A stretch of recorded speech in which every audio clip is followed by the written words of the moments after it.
Hello guys what's up, this is Tanshu Khandelwal और आज की वीडियो में हम बात करेंगे टेंथ में बहुत अच्छे नंबर कैसे लाए जा सकते हैं।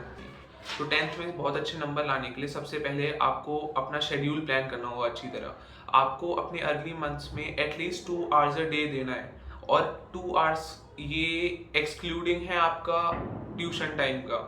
ट्यूशन टाइम हो गया या फिर क्लासेस हो गई आपके स्कूल की, ये इंक्लूडेड नहीं है इन 2 आवर्स में।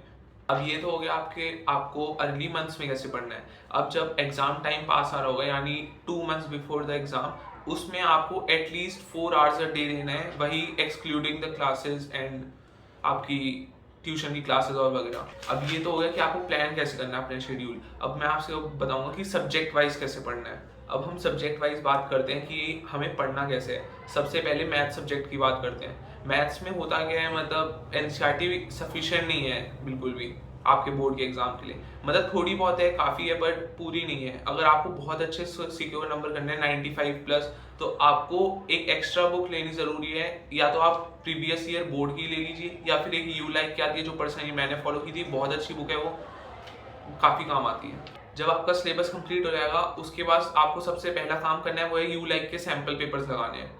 उस सैम्पल पेपर से आपको एक आइडिया हो जाएगा कि आपको पढ़ना कैसे है, मतलब बोर्ड में जो पेपर आएगा वो होंगे कैसे। सैम्पल पेपर से क्या फायदा होगा, पूरा सोल्यूशंस लिखा होता है उसमें, तो कोई भी क्वेश्चन में दिक्कत आई तो वो देख लिए। एटलीस्ट 4-5 आपको सैम्पल पेपर तो जरूर लगाने हैं। फिर उसके बाद आपको मॉडल पेपर पे शिफ्ट हो जाना है। मॉडल टेस्ट पेपर से मतलब आपको अपने 3 घंटे का टाइमर चला देना है, फोन या फिर क्लॉक किसी में भी, और फिर उसके बाद आपको वो पेपर लगाना है। फिर उससे आपको पता लगेगा कि आपकी कैपेबिलिटी कितनी है, कि आप कितने मार्क्स स्कोर करने के लिए पोटेंशियल है। अब जब आपका लास्ट के 1 महीना या फिर 20-30 डेज बचे होंगे, तो उसके बाद आपको करना क्या है, PYQs लगाते हैं। इससे फायदा क्या होगा, क्योंकि बोर्ड में ऑलमोस्ट सारे क्वेश्चन रिपीटेड ही होते हैं, पिछले साल के वही क्वेश्चन आ जाते हैं वापस रिपीट होकर, बस 1-2 वैल्यूज मुश्किल से चेंज होती है और कुछ नहीं होता। बस इसलिए अगर आपने PYQs लगा लिए तो आप एकदम चिल मार रहे हैं, कुछ करने की जरूरत नहीं है। वही क्वेश्चन आएंगे ऑलमोस्ट रिपीटेड, वही पैटर्न होता है। इस बार तो MCQ का पैटर्न है, चेंज हो गया, बट तब भी और MCQ में तो बल्कि और आसान हो जाएगा, क्योंकि आप जो ऑप्शंस दे रखे होते हैं उसी की वैल्यू पुट करके क्वेश्चन में आप कभी कभार निकाल सकते हैं कि क्या होगा इसका आंसर। तो इसलिए अब हमने बात कर ली है मैथ्स कैसे करना है। अब हम करते हैं कि हमें साइंस कैसे करनी है। साइंस के लिए तो आपके लिए बस PYQ सफिशिएंट है। PYQ में आपको करना क्या है, PYQs आपको अच्छी तरह लगाने हैं और एक आपको छोटी सी नोटपैड रख लेनी है। मतलब A4 साइज शीट जितनी बड़ी नहीं, एक डायरी आती है फोल्ड करने के लिए, फोल्ड करने वाली। तो उसमें आपको बेसिकली करना क्या है, जो भी क्वेश्चन आपको नहीं आ रहे हैं, सॉल्व नहीं हो रहे हैं साइंस में, उसे आपको नोट करके लिख लेना है। और ये नहीं कि पूरा बड़ा सा सोल्यूशन नोट करने हैं, उस क्वेश्चन के छोटे छोटे सोल्यूशंस पॉइंट्स के फॉर्म में आपको लिख लेने हैं, ताकि आपको बाद में याद रहे कि आपको करना कैसे है। साइंस में तो आपने इतना कर लिया तो ये मोर देन सफिशिएंट होगा, अच्छे खासे नंबर आ रहे होंगे आपके इसकी इतनी सी प्रैक्टिस करने में ही। बस PYQs ये अच्छी तरह कर लीजिए, आप बहुत अच्छा करेंगे। अब हम बात करते हैं इंग्लिश सब्जेक्ट की। इंग्लिश सब्जेक्ट तो टोटली रट्टाफिकेशन है, सभी को पता है। तो इंग्लिश में करना क्या है, आपको बस कि जितने क्वेश्चन हो सके लगाए जाइए, याद करते जाइए। मतलब डेली बेसिस पे आपको इंग्लिश याद करनी पड़ेगी, वरना आप भूल जाएंगे, क्योंकि टोटली रट्टाफिकेशन होता है। लिटरेचर में हमें क्वेश्चन लर्न करने हैं, ग्रामर तो हमें थोड़ी बहुत आनी चाहिए, उस थोड़ी बहुत सी काम हो जाती है। ये भी नहीं कि परफेक्टली आपको ग्रामर तो थोड़े बहुत सी हो जाएगा, लेकिन लिटरेचर आपको डेली बेसिस पे लर्न करने पड़ेंगे अगर आज आपको अच्छे नंबर लाने लिटरेचर में। क्योंकि बोर्ड वाले कभी कभार, अगर बोर्ड वाले का अच्छा मूड हुआ तो आपको अगर स्पेलिंग्स भी मिस्टेक हुई तो कोई दिक्कत नहीं है, लेकिन कभी कभार स्पेलिंग मिस्टेक्स होती भी नहीं है, हल्की सी भी ग्रामेटिकल मिस्टेक हुई, डेड। अब इंग्लिश में भी आपको PYQs ही लगाने हैं और सेम यही है SST का।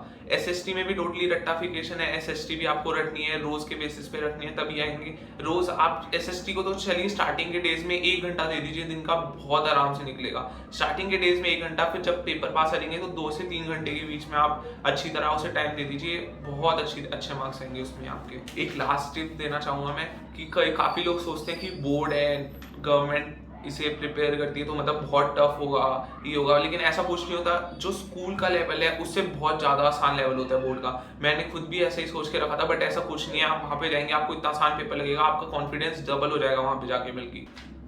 अब ऐसा होता है कि YouTube पे कोई भी बंदा आके बोल जाएगा कि मेरे इतने नंबर आए, मेरे उतने नंबर आए, तो मैं आपको प्रूफ देने के लिए मैं आपको इधर या इधर एक अपनी बोर्ड की मार्कशीट दिखा दूंगा। उसमें मेरे साइंस और मैथ्स में काफ़ी अच्छे थे, इंग्लिश और एसएसटी में मैंने इतनी अच्छी तरह प्रिपेयर भी नहीं करा था, मैं नॉर्मली पढ़ के गया था, इतना ज़्यादा कोई लोड रख के नहीं गया था, तब भी इसमें इतने आ गए मेरे, मतलब। तो मैं बस आपको ये बता रहा हूँ, ये तो इतने मार्क्स मेरे तब आए थे जब मैंने बहुत कम, मतलब एसएसटी के लिए पढ़ा था, लेकिन इतना ज़्यादा नहीं पढ़ा था, नॉर्मली पढ़ा था जितना मैं आपको बता रहा हूँ। तो उसी में आपके इतना आए, अगर आपने और अच्छी प्रैक्टिस की तो आपके तो बहुत ज़्यादा अच्छे आ सकते हैं। तो मैं बस आपको बता रहा हूँ ये रफ आइडिया देने के लिए कि मतलब इतनी ज़्यादा ना प्रैक्टिस करने के बाद भी इतने नंबर आएंगे, तो प्रैक्टिस करेंगे तो चौका बेटे।